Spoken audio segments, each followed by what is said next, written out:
혹시 여러분도 지금 손에 스마트폰을 쥐고 계십니까? 스마트폰 사용자 4천만 시대. 꼭 스마트폰이 아니더라도 이제 대부분의 사람들이 디지털 기기 하나쯤은 가지고 있습니다. 그런데 과연 이 디지털 기기들이 우리 삶을 스마트하게만 만드는 걸까요? 스마트 기기 얼마나 쓰시나요? 거의 뭐 하루 종일 사용해요. 뭐 어딜 가거나도 지하철 이런 거 하물며 아니면 메모 아니면 과제 이런 것도 다 핸드폰에 기록하고 머리 쓸 일이 굳이 없잖아요. 근데 이걸 하니까. 요즘에 친구들한테 물어보면 엄마 번호도 모른다는 애들 많고 기계에 의존을 하다 보니까 뭐 그 친구는 다 기억을 하고 있으니까 저는 기억 안 해도 되겠지 약간 이런 생각 기억력이 많이 감퇴를 한 것 같아요. 실제로 디지털 기기 사용으로 기억력이 감퇴하는 현상은 디지털 치매로 불리며 사회적 문제가 되고 있습니다. 그렇다면 디지털 기기가 실제 기억력에 미치는 영향은 어느 정도일까?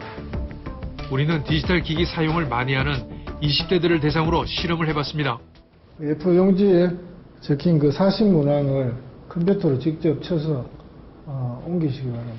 옮긴 내용이 돼가지고 다음에 질문을 할 건데 그때 우리가 컴퓨터에서 다시 열어서 참고하기 위해서 볼 수 있습니다. 각각 10명의 대학생들로 2개의 집단을 만들고 조건을 달리해 40개의 문장을 암기하게 했습니다. 먼저 첫 번째 집단에게는 타이핑한 파일을 다시 열어서 볼 수 있다고 말하고 문장들을 암기하게 했습니다. 나중에 다시 열어볼 수 있다는 생각 때문인지 열심히 하지 않습니다. 우리는 실험 도중 조건을 바꿔봤습니다. 아까 그 사신문항 타이핑한 거 있죠? 다시 타이핑하는데 아까 제가 다시 볼 수 있다 그랬잖아요, 그죠? 그런데 그게 지금 볼 수가 없어요. 이미 친 것을 다시 볼 수 없다고 조건을 바꿨을 때 주어진 시간 15분 동안 과연 학생들은 얼마나 기억해낼 수 있을까?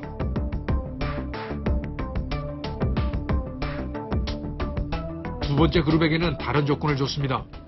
하나씩 드리는데 사신문항이 문장이 되어 있습니다. 그걸 타이핑한 내용에 대해 가지고 다시 질문을 하는데 지금 타이핑했는 걸 다시 뭐 활용해서 볼 수 있다든지 할 수 없습니다. 그러니까 처음부터 이미 타이핑한 파일을 다시 볼 수 없다고 했을 때는 어떤 차이를 보일까? 확실히 이전 그룹보다 진지한 표정으로 소리내어 외우는 학생도 보입니다. 과연 결과는 어떻게 나왔을까요? 다시 볼 수 있다고 했을 때는 2문장, 다시 볼 수 없다고 했을 때는 5.8문장, 집중했을 때의 암기력이 무려 3배나 증가했습니다. 한쪽은 두뇌 활성화로 갈 수 있고 한쪽은 두뇌 퇴화로 갈 수 있다는 겁니다. 그래서 젊은 층에서도 치매 현상이 일어날 수 있는 그런 어떤 경고 사인으로 보시면 되는 것 같아요. 그렇다면 정말 디지털 치매를 질환이라고 할 수 있을까요? 우리는 신경외과를 찾은 한 청년을 만날 수 있었습니다. 이제 그림 그리는 거 하나 있으신데 여기 보시고 옆에 그림을 똑같이 한번 따라서 그려보실게요. 네.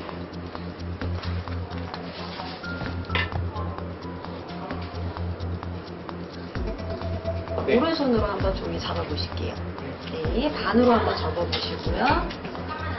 네, 무릎에다가 한번. 단순해 보이는 이 인지기능 검사를 왜 이 청년은 하고 있는 걸까?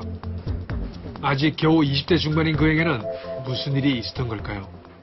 핸드폰이나 아니면 뭐 스마트 태블릿 같은 걸 적어놓지 않으면은 자꾸 이렇게 기억력이 감퇴되는 그런 느낌이 들어서 병원에서 이렇게 진찰을 받게 되었습니다. 저 같은 경우에는 이렇게 뭐 메모를 해놓고 거기다 업무를 같이 병행하다 보니까 더 그렇게 의존을 많이 하게 되고 그러다 보니까 더 다른 사람보다 증상이 심한 것 같아요.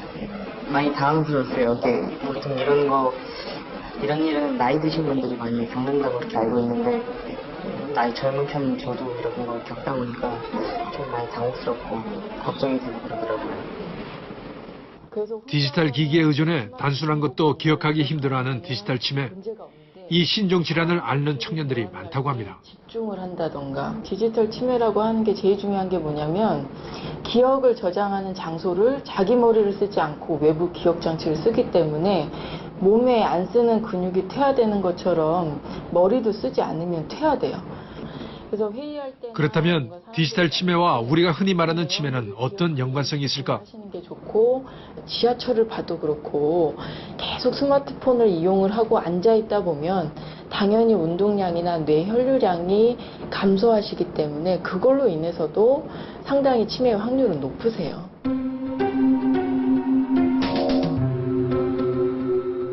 요즘 사람들은 이 휴대전화 때문에 가족들 전화번호도 잘 못 외웁니다.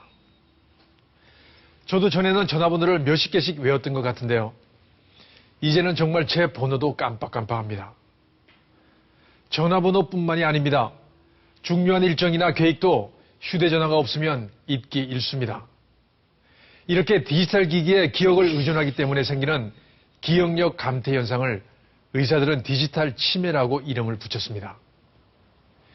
이 디지털 치매는 우리가 흔히 말하는 치매와는 다르지만 이 증상이 있는 사람들은 치매 걸릴 확률도 높아진다고 합니다. 매 순간 디지털 기기를 쓰는 현대인들이 특히 뇌 건강에 유의를 해야 하는 이유입니다.